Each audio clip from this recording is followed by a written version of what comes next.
금리 변동에 따라 소비자와 기업의 소비와 투자가 달라지는데요. 경기가 좋은 상황에서 금리가 오른다면 소비자는 여전히 소득이 증가하고 있으니 소비를 줄이지 않을 수 있습니다. 하지만 경기가 나쁜 상황에서 금리가 내려간다면 소비자는 소비를 늘리지 않을 수 있습니다. 이 시간은 우리 경제를 알기 쉽게 알아보는 시간입니다. 경제통 안도걸의 경제똑똑 시간인데요. 기획재정부 차관을 지낸 안도걸 전 차관과 함께 금리는 소비자와 투자자의 의사결정에 어떤 영향을 주는지 알아봅니다. 지금 안도걸 경제연구소의 안도걸 전 차관님 자리했습니다. 차관님 안녕하십니까? 예, 안녕하세요. 네, 차관님 오늘 주제인 금리. 이 금리가 보통 이자율이라는 표현을 쓰는데요. 금리의 경제적 의미를 한마디로 쉽게 설명해 주시겠습니까? 예, 금리를 한마디로 이야기한다면 돈값입니다. 예, 자금을 지금 불려주고 나중에 이제 받을 때 이제 보태지는 이제 돈의 부가가치라고 볼 수 있겠습니다. 예, 우리 금리는 차입자에게는 비용, 또 빌려주시는 분들에게는 소득이라는 양면성을 좀 가지고 있죠. 네. 먼저 자금을 이제 빌리는 차입자, 주로 이제 기업이나 개인 사업자분들이 되겠는데 이분들 입장에서 보면은 금리는 이제 돈을 빌리는 대가, 즉 비용이 되겠죠. 반대로 이제 은행에 저축을 하는 분들 입장에서 보면 금리는 이자라는 형태의 소득이 되는 겁니다. 네. 예, 그렇기 때문에 이제 금리가 갖는 비용과 소득이라는 상반되는 이해관계 간에 어떻게 가중치를 배분하느냐에 따라 가지고 금리 수준 결정이 이제 달라집니다. 통상 이제 경제개발 초기 단계에서는 빠른 자본 축적이 필요하죠. 네. 그러니까 기업의 투자를 촉진시켜야 됩니다. 이러기 위해서는 대출 금리를 낮게 유지하는 이제 저금리 정책이 이제 우선시 됩니다만, 경제가 성숙이 되면 기업 투자 수요는 좀 줄게 되죠. 그러면 저축하시는 분들의 소득 안정이 이제 보다 중요해집니다. 이제 고령화로 늘어나는 은퇴 세대의 주소득원이 되는 연금, 이자 소득이 이제 제대로 보장될 수 있도록 금리 수준도 적정하게 유지가 되어야 합니다. 네, 이 금리가 소비자와 투자자의 경제적 의사결정에도 큰 영향을 미치지 않습니까? 네. 이 부분도 자세히 설명해 주시겠습니까? 예. 예, 먼저 금리는 개인과 기업의 경제적 의사결정에 영향을 좀 미칩니다. 이제 먼저 개인은 소득을 소비와 저축 간에 이제 분배를 이제 하는 결정을 하게 되죠. 금리가 여기에 영향을 미칩니다. 금리가 상승을 하게 되면은 이자 소득이 커지니까 은행의 저축을 더 많이 하게 되고 그만큼 소비는 이제 줄이게 되겠죠. 네. 또 우리가 자동차나 이제 주택을 구매할 때 이제 돈을 좀 일부 불리게 되잖아요. 네. 자동차 할부금융, 주택담보대출을 저희들이 활용하게 되는데 이 차입금리가 올라가면 결국 구매 비용이 이제 올라가지 않겠어요? 그러면 내구재에 대한 소비가 이제 줄게 되는 거죠. 다음으로 우리 기업은 시설이나 장비에 대한 투자 결정을 하는데 금리가 중요한 영향을 미칩니다. 이자가 곧 투자의 기회비용이 되기 때문입니다. 이자율이 높아지면은 투자자금 조달 비용이 그만큼 커지니까 투자는 줄게 되겠죠.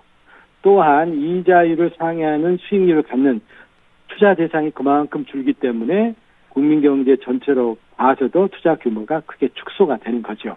네. 최근까지도 정부의 금리 조절 발표가 여러 번 있었는데요. 네. 그러면 정부가 금리를 조절해서 소비나 투자 규모, 그러니까 경기 수준을 조절하는 역할을 하겠네요?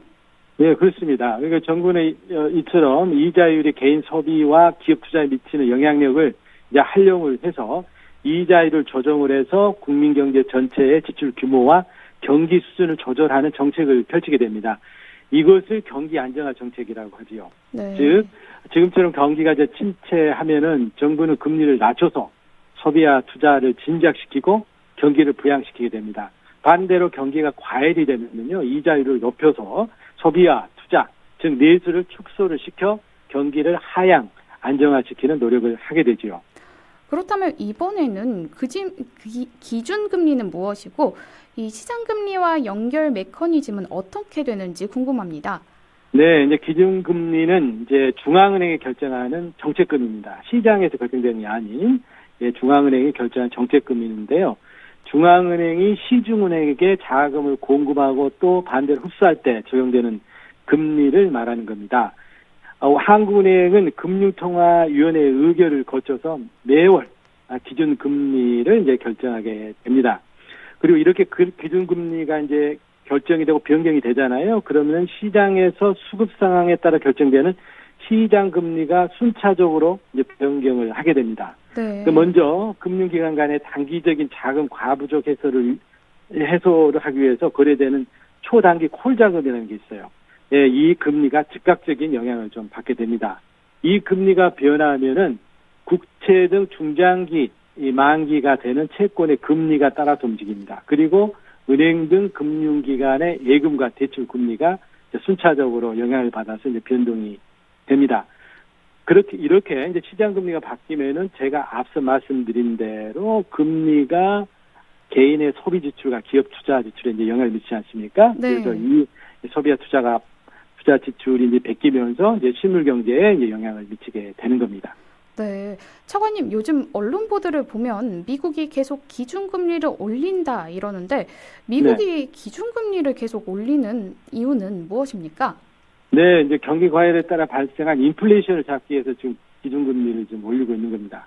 그럼 왜 인플레이션이 지금 발생했느냐 좀 따져봐야 됩니다. 네. 미국은 2020년도에 이제 코로나가 터지니까 막대한 유동성을 시중에 공급하기 시작했습니다. 왜냐하면은 2008년에 금융위기를 겪었거든요. 그 이후에 아주 장기 침체에 빠져버렸습니다. 그래서 그러한 악몽이 재현되지 않도록 하기 위해서였습니다.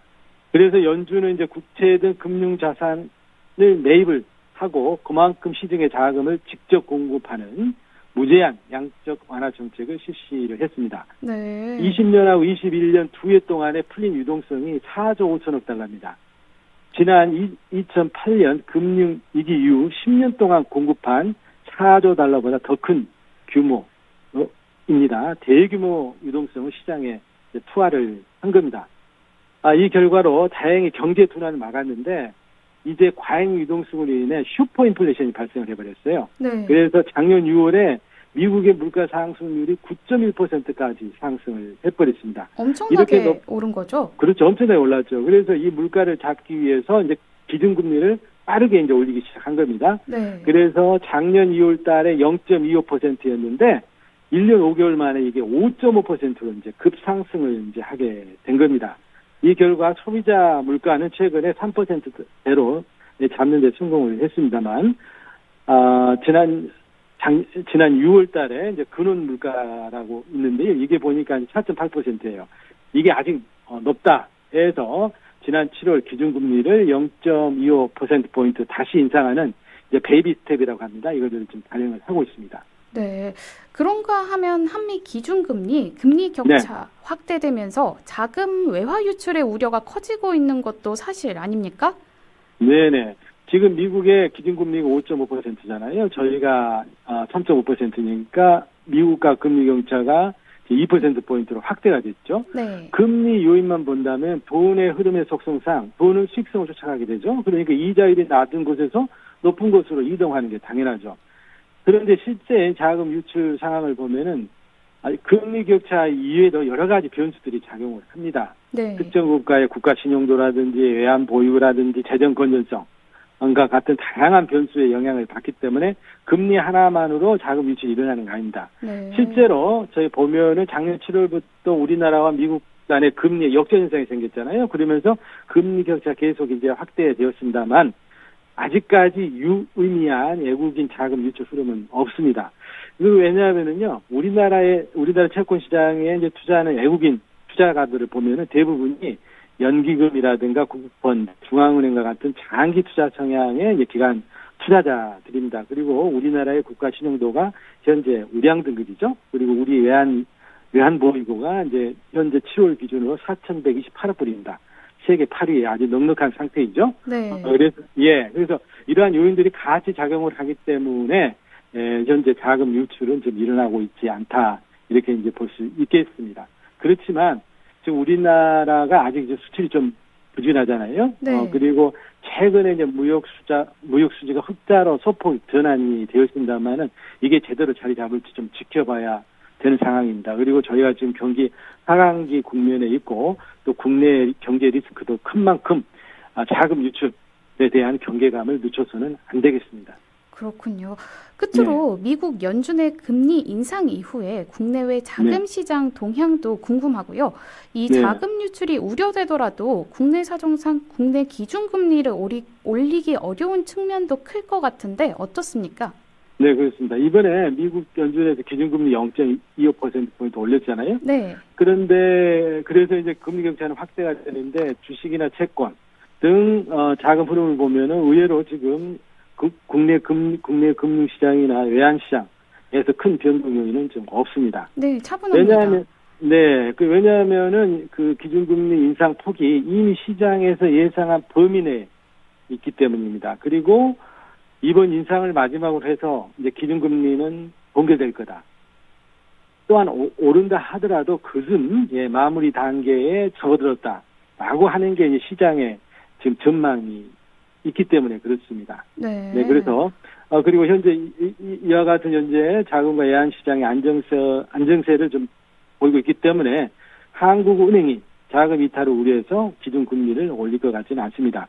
우리 국내 상황을 보더라도 지금 한국은행이 금리를 인상하기 어려운 지금 국면으로 저는 보고 있습니다. 왜 그렇습니까? 먼저, 우리 경기가 굉장히 하강 국면이잖아요. 금년 경제 성장률 전망치가 위기 때를 빼놓고는 가장 낮은 1.4%에 지금 예상되고 있습니다.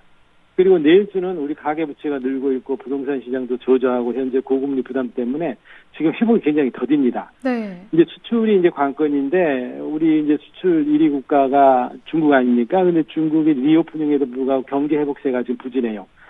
그리고 이제 반도체 경기 개선 조짐이 있습니다만은 아직 좀 미약한 좀 상태입니다. 네. 그래서 이런 상황에서 금리를 이제 올리게 되면 자칫 우리 현재 더딘 경기 회복세를 급냉시키는 아주 안 좋은 요인으로 좀 작용을 할 수가 있거든요. 네. 그리고 또한 지금 가계부채가 저희가 굉장히 높은 수준이에요. 세계 3위 수준입니다. 근데 이런 가계부채가 지금 최근 2개월 동안 늘고 있어요. 지금 이런 상황에서 이자율이 인상이 될 경우 그 원리금 상환 부담이 이제 굉장히 부담이 되는 겁니다. 따라서 이걸 감안하더라도 이제 금리 인상은 쉽지 않을 것이다 이렇게 예측하고 있고요. 네. 지금 시장에서 보면은 외래 지금 경기가 굉장히 이제 어렵기 때문에 이제 이에 대한 타겟책이 필요하다.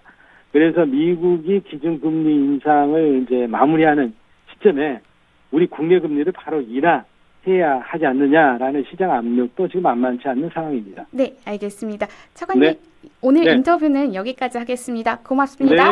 네, 감사합니다. 네. 지금까지 안도걸 경제연구소의 안도걸 전 차관과 함께했습니다.